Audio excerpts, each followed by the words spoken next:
Obrazovanje. Ovaj video je posvećen svim mučenim, napačenim ženama koje čitavog života čekaju nekakvu pravdu.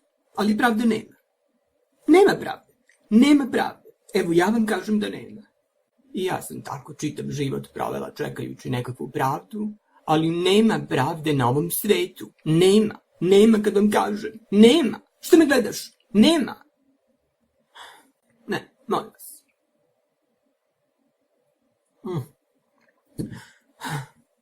Znate, ja sam jedna napađena duša. Jedna i fizički i psihički presušena osoba. I meni je potrebna tečnost.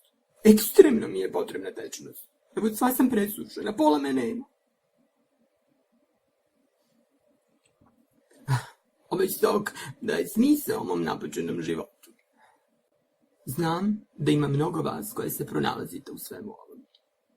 Ja sam želela da vam kažem da niste same. Niste same. Evo, ja sam s vama. Ja sam s vama. Kroz svašta sam ja prošla. Čekala sam princa na belom konju, naravno nije došao. Nije se čak pojavio ni konj kojeg mnoge priželjkuju kad izostane princ. Nikada se čak nije pojavila ni žaba. Ja sam prestala da verujem u bajke. Prestala sam da verujem u bajke. To je jedna tako tužna situacija kad izgubite dete u sebi. Pritom ne mislim na spontani pobačaj da ne bude zabune. Mislim figurativno. Bude strašno jedno i drugo.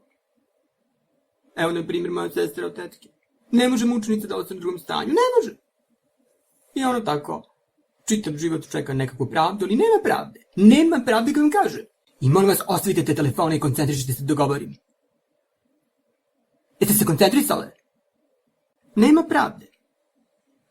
Sve nekako može da se preživi, da se prevaziđe, ali ta praznina i taj ožiljak koji ostaje na duši kad shvatite da na ovom svetu pravde nema, to je neizbrisiv trag i to boli večno, večno boli, ja kad vam kažem.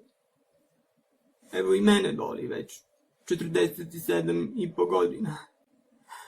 Moram da uzem malo tečnosti.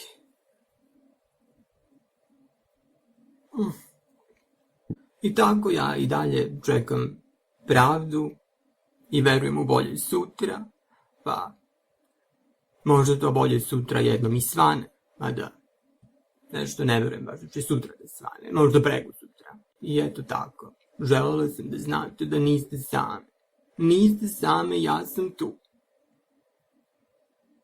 I volim vas. I solidarišujem se sa vama. Budite pozdravljene. I niste same. Zapamtite. Niste.